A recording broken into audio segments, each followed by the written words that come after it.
Hey guys, Cameron with CMeme Reviews here. It's been 3 months. And I do want to talk about a few things before I get into this review. But first and foremost, two things. I want to say thank you. Thank you to all of those who subscribed, who commented, who came in, who didn't give up on me. We made it past 1,000 subscribers. So thank you so much for those of you who did subscribe. I will do my best to try not to make it such a long drought before I post anything. Why have I not been posting?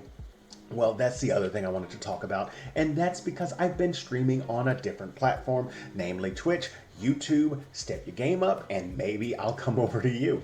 But I have been streaming on Twitch under the name Virtuous Hobbs. So, I know this CBM Reviews was behind it, but hey, if you want to see me, I stream 5 times a week overnight. We do lots of adventure games. Sometimes we do community games, and we're actually doing Mega Man games for the month of May. So if you do want to see more of me, head over to www.twitch.com and find that Virtuous Hobbs. You will find me 5 nights a week.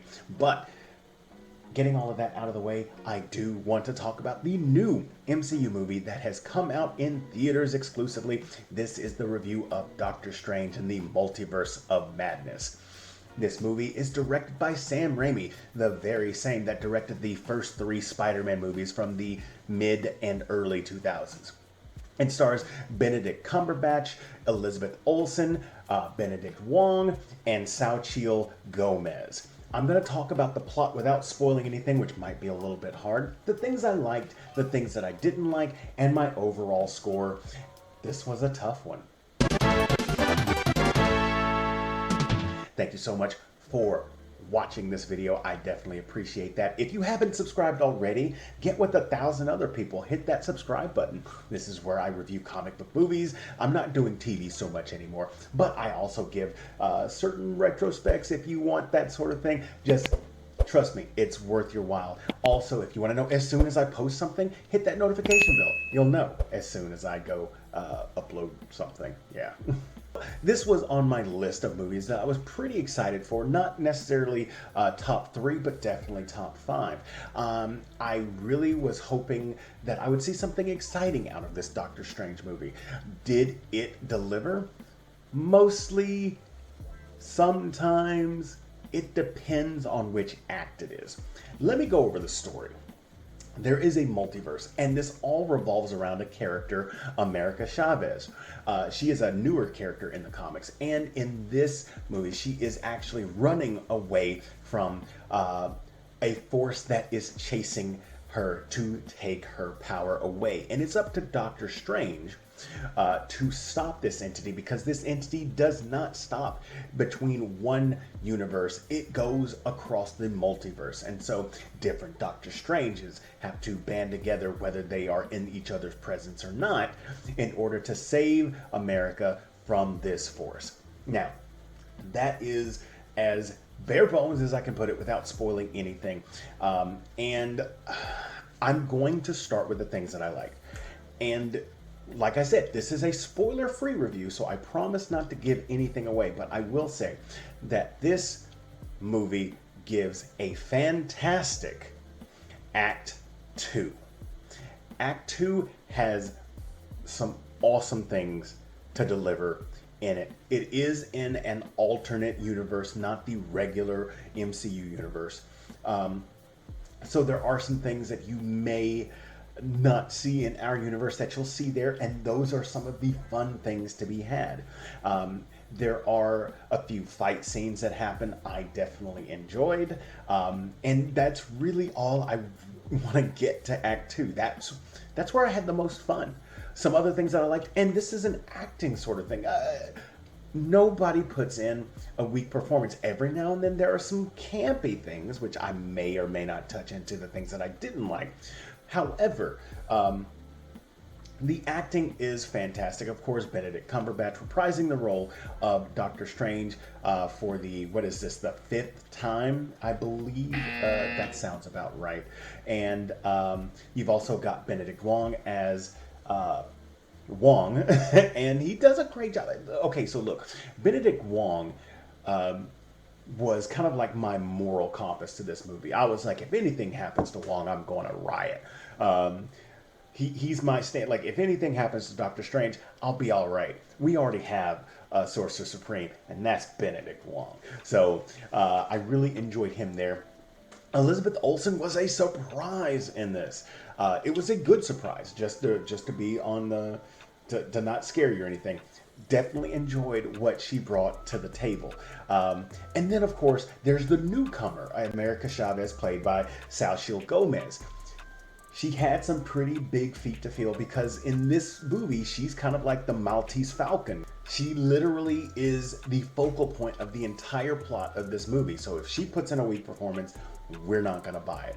And she does a fine job. She's only 16 years old. So this was a lot to put on a minor shoulders to carry a movie of this magnitude, especially surrounded by veterans of this genre. She does a good job. So those are some things that I really liked about the movie.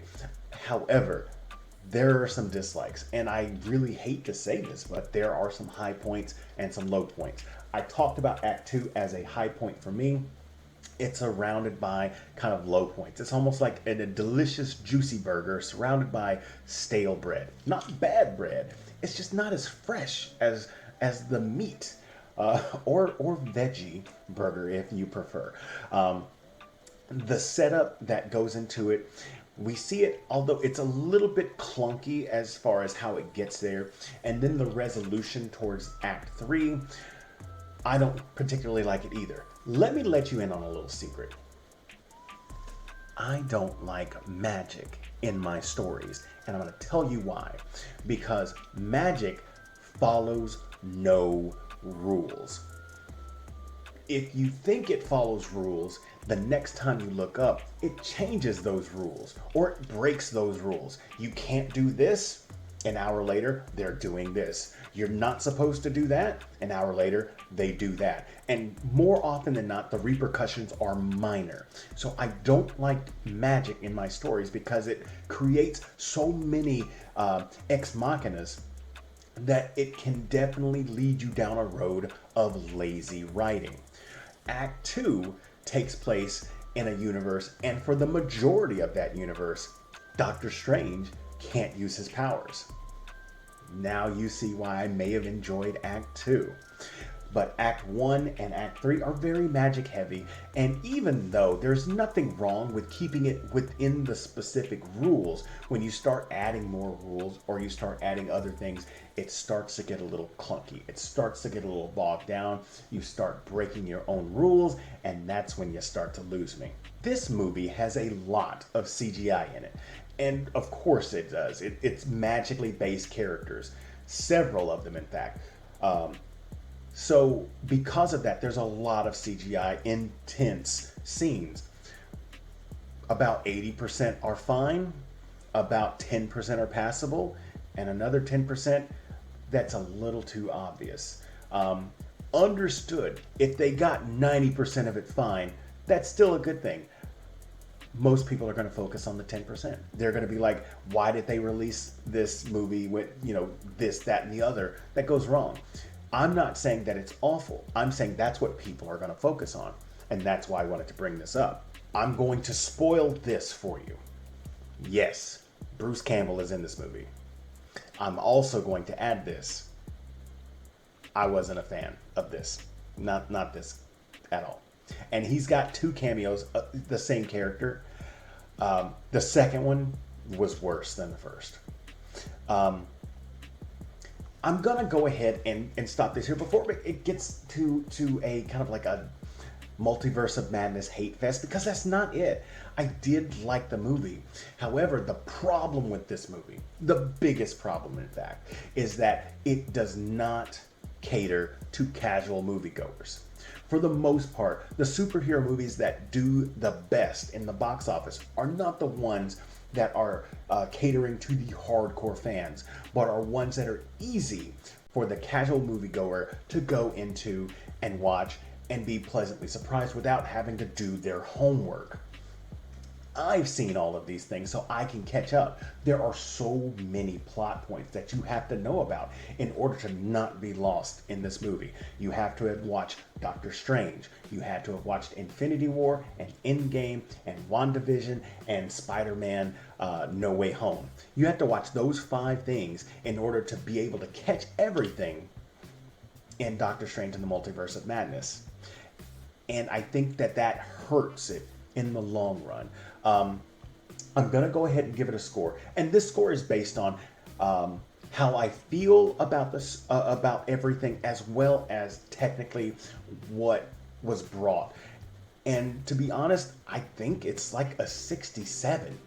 Not exactly a home run, maybe a double at best. Like I said, the acting is fine in this. The story kind of goes from here to there. There are some leaps of disbelief that you have to jump over. But for the most part, the story is cohesive. However, the way that it's presented sometimes doesn't help the cohesion stick. The music, for the most part, is fine. Danny Elfman does a good job, but it wasn't Giacchino's iconic, absolutely fantastic Doctor Strange theme.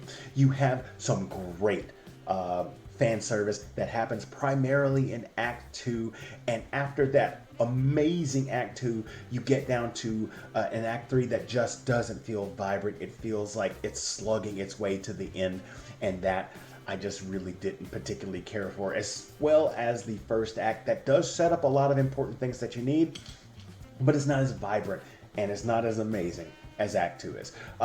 Overall, if you're an MCU fan, definitely go watch this. I'm not going to tell you not to go watch this. However, if you're a casual moviegoer, if you're just trying to see, oh, is this worth me going out without having to know everything, you're going to be lost a little bit more often than you know exactly what's going on. They tend to break a lot of rules because that's what people who include magic into stories do. And so for me, it was just okay. I wish that this was a little bit more catered for everybody's taste. So that's my review of Doctor Strange in the Multiverse of Madness. Let me know if I got it right in the comment section down below. If you enjoyed this video, hit that like button. If you're new here, subscribe to the channel and share this with your friends. Also get in on that Twitch. As always, this is Cameron with ZBM Reviews. We'll see you next time.